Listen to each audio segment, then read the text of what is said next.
It's important to note that our officer did, as they're trained, handcuff this individual, and while one of the officers was doing the handcuffing, was able to see the knife beside the suspect's body and notices that it's a butter knife. That's when he notices what kind of knife the suspect is using. So, our cold case unit is on scene. They're the units that do the investigations for officer-involved shootings. Our crime scene unit is on scene. They're doing the processing of the scene. The state attorney's office is on scene. They're doing their investigation, which is independent of ours. This is our 6th officer-involved shooting for the year, and I can give you the officers' names that are involved. That's Officer J. Montgomery, ID 85553. She has 2 years on. And Officer J.C. Rose, ID 82806. Officer Rose has 5 years on. This is for both officers, their first officer-involved shooting. And from local stories to Wayne County news, get ready to dive into everything happening in North Carolina with Taylor House Publishing. Got a story to share? Shoot us an email at taylorpublishinghouse@gmail.com. If you're looking to publish your book or need some top-notch mentorship, we've got your back. Join the excitement with the one and only Richard Taylor, right here at Taylor House Publishing. Speak with Richard directly at 919-587-7782. Don't forget to smash that like button, hit subscribe, and invite your family and friends to watch. From Wayne County to the Carolina coast, Taylor House bring the news you love most. Tune in on YouTube, don't miss a beat. Local stories that keep you on your feet. Taylor House, we got the school. Taylor House Publishing. Peace and blessings, all praises to the Most High. As you see, all around the world, it's the same song. To quote the great late Tupac Shakur, this story that you are about to hear is from Jacksonville, Florida, where another black man was exterminated by 2 police officers, 1 man and 1 woman, for, as they say, threatening a family with a butter knife. Now, I'm going to show you the rest of the press conference, but basically what they were saying is a family was at the scene of a carjacking. Now, from the explanation, it seems like that family was the victim of the carjacking. And while the police were there questioning them and engaging with them, this man comes up to the family. Now, apparently, they said that they knew the man. The man was a person in the neighborhood who had known them.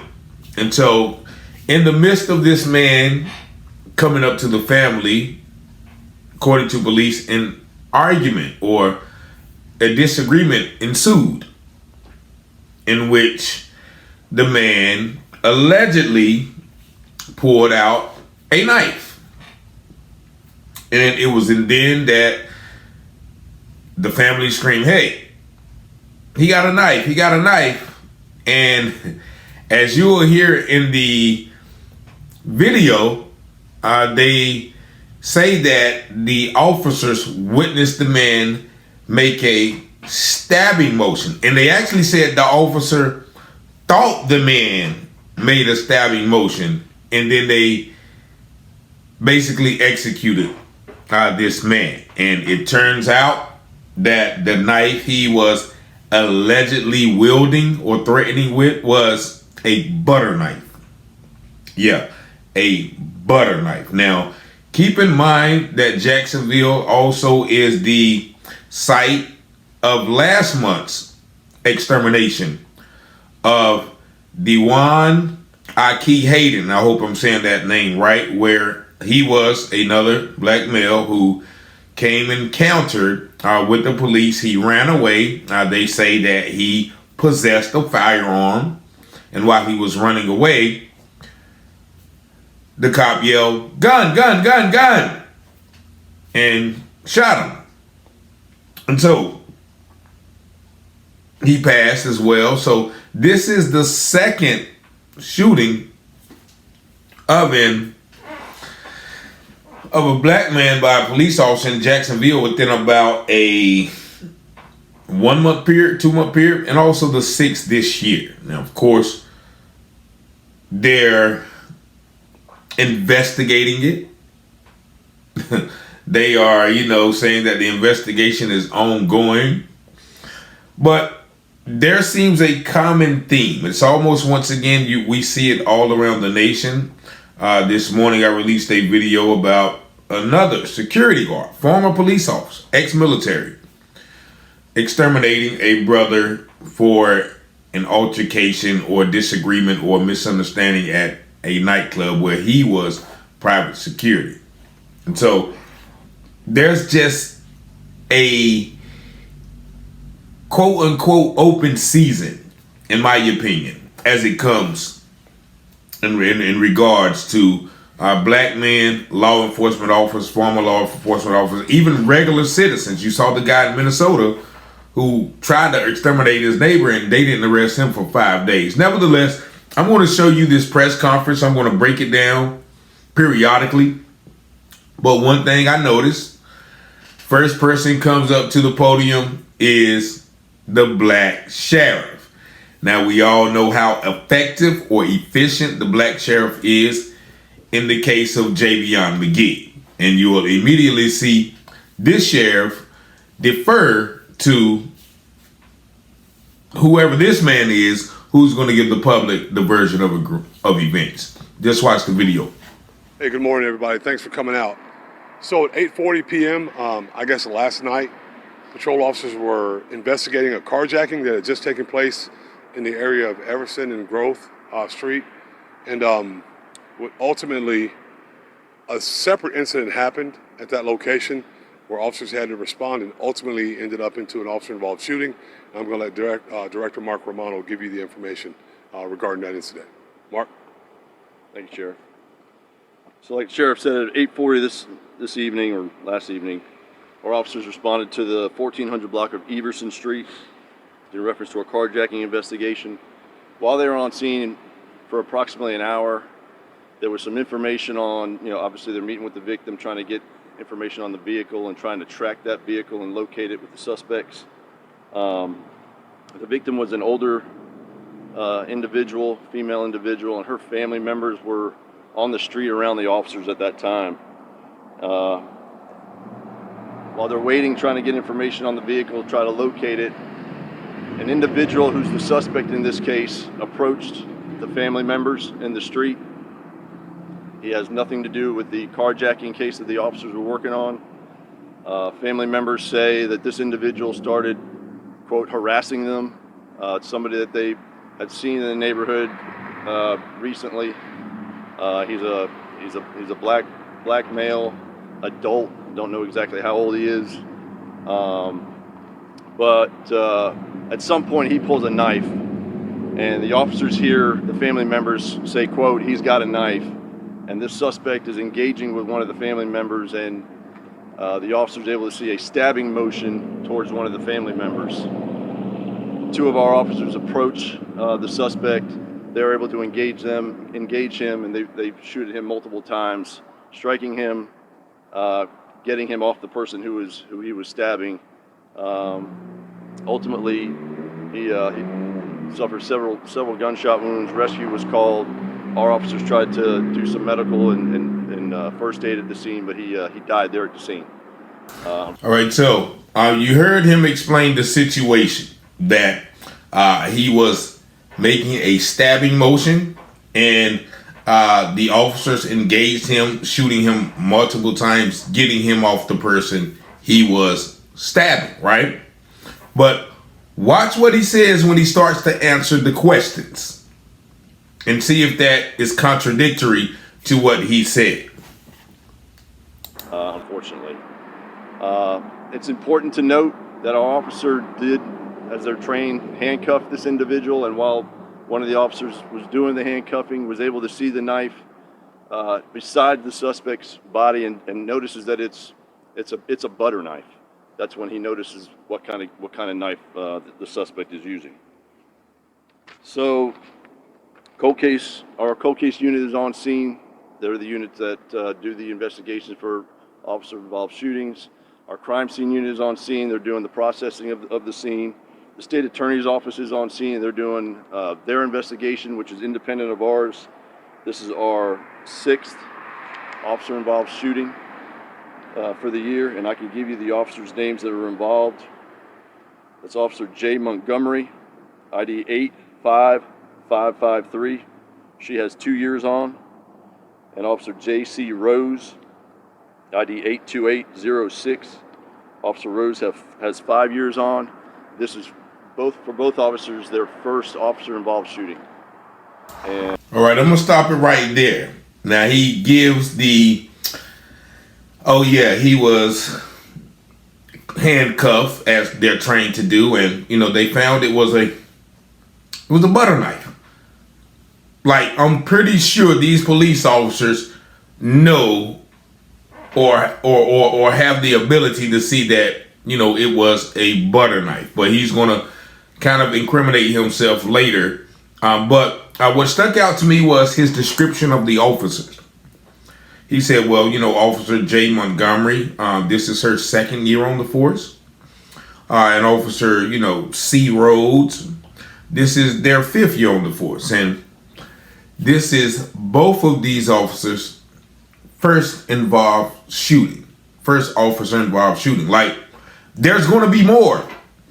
Like, he said that like, this is a badge of honor. This is a rite of passage. If y'all got that, this is their first. Like, hooray. They've made it into the, one for 2 years and one for 5 years. They finally opened fire on a black man who was holding a butter knife. And to hear him say, in a few, he's going to say, well, the officer thought that she saw a stabbing motion. Just listen. And I can take some questions if y'all have any. And just to clarify, you said that the officers had seen the suspect raise the knife, but start stabbing the knife, or just the seeing and hearing? Our officer actually thought that the person was stabbed, and actually you'll see on video when we release it within a couple days here, had him take his shirt off because he thought he was stabbed. That's what he believed. He wasn't. So the person said, okay, well, you thought that, are you, the officer saw him stab me? And then he said, well, no, the officer thought that, he was stabbed. And, we actually had him take his shirt off, but he wasn't stabbed. Like, clear cut, open season, trigger happy, as one person calls them, race soldiers, ready to fire upon a man in a dispute with someone else with a butter knife. They said they shot him multiple times. Whatever happened to wounding, shooting a man in the leg? If you shoot a man in the leg, you don't have to shoot to expire him. He was not. It turned out he was not. That's what I'm asking. Yeah. And no one else was injured in any of these cases of carjacking, Just the suspect. The vehicle was actually recovered. Nobody else was injured. Officers are fine. Did the family know this person? Don't believe so. Are you able to give us his name? I don't have that. We don't know who he is. The suspect related to the carjacking case, is that person still on the loose? Those suspects were not located, and our deceased suspect is not related to that case. They're still out. Yeah. That case is still being worked. Still under investigation. Is there anything you guys want to say regarding your officers' swift action, seeing that there might have been stabbing? I'll say that the way the entire scenario took place was very quick. A lot of confusion, a lot of noise. You could hear someone yelling out, "He's got a knife." Officers saw the stabbing motion. Like Director Romano said, he actually thought that the victim had been stabbed several times because of the motions. It's unfortunate that it worked out the way that it did. You know, you don't want this to happen under any circumstance, but when officers see that kind of thing happen, they have to take action at some point and do what they have to do to try to save lives, and that's what they did in that case. Now, the state attorney is going to investigate the entire scenario, the entire situation. They will make a determination on its justifiable nature or not. We'll just wait for that. But this is just what we're telling you from what we were able to observe in our investigation so far. How many people were on the scene at the time? A lot. That's all I can tell you. There was quite a few people there. Do you know how many times the person was shot? Several. More than once. I believe Director Romano said that, but more than once. And both the officers discharged there? That's correct. I believe you guys are alluding to this, but I just want to get a clear statement. This guy seemingly had nothing to do with anything that was going on until he walked. No, like Director Romano said, they were investigating the carjacking. They were speaking to the victim of the carjacking at the time when they heard the commotion from another area close by. They heard knife. They heard what they heard. They went around the corner or just around the vehicle actually and saw the incident taking place. Saw the stabbing motions and all the other, and that's when they took action. Was the person who was shot from that neighborhood? Don't know that yet. Like I said, unfortunately, I mean we're not able to determine that. Like I said, this is early in the investigation, and there's a lot that's gonna come out in the future, but we just don't know that yet. All right. Thank y'all. So there you see the sheriff taking over at the end of the interview, justifying his officers' actions. You know, one person asked him, what do you think about the officers' quick actions? Oh yeah, well, they saw the stabbing motion. Once again, there's those trigger words. So he made a stabbing motion, and they had to expire. We hate to see that happen. And at the end, the other white guy, he was just like, yeah, nah. Yeah, he's the suspect. Still call, oh yeah, the suspect is deceased. Not the man, not the father, suspect.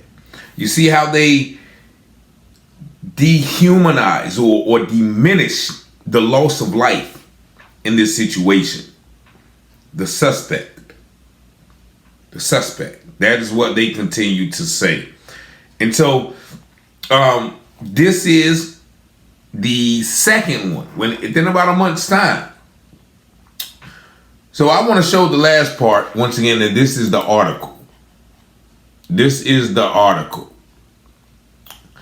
And this article, once again, it highlights the verbiage of justification. As he said, well, the state attorney's office is going to investigate the case, and they're going to do their thing. We all know what that investigation is going to come back. All right. But this said a man armed with a butter knife was shot and expired Monday night after officers responded to a carjacking on Everson Street, according to Jacksonville Sheriff's Office. Now, from that paragraph, you would think the person, quote unquote, armed was involved in the carjacking, right? Officers were called out to Northwest Jacksonville at 8:40 p.m. after a woman reported that her car had been stolen. As police interviewed the victim and the family, a man who had nothing to do with the carjacking began harassing them. The man, later identified as Juan Jackson, flashed a knife toward the family and made stabbing motions. Two officers saw him do this and shot him multiple times. He expired at the scene. Sheriff T.K. Waters says the incident unfolded quickly. You can hear someone yelling out, "He got a knife," Waters said. Officers saw the stabbing motion. They thought the victim had been stabbed several times because of the motions. They thought. It's unfortunate that it worked out the way it did. You don't want this to happen under any circumstances. Basically, it's the same narrative as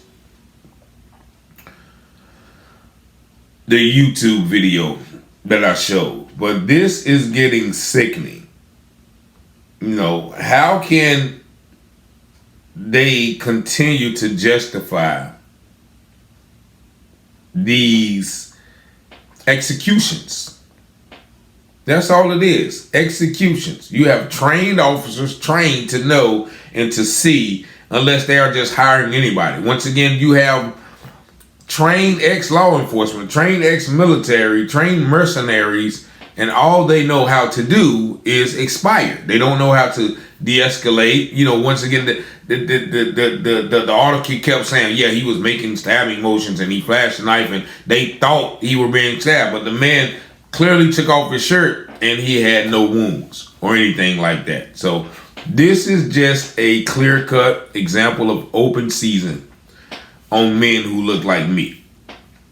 And so then you have the Sambo, and I'm going to call him a Sambo because, you know, he sees these actions all the time. He knows that these officers are gung-ho, but he has to protect the department, and he knows that these white officers are going to get all free. As the great Dick Gregory once said, why do we not see a lot of black officers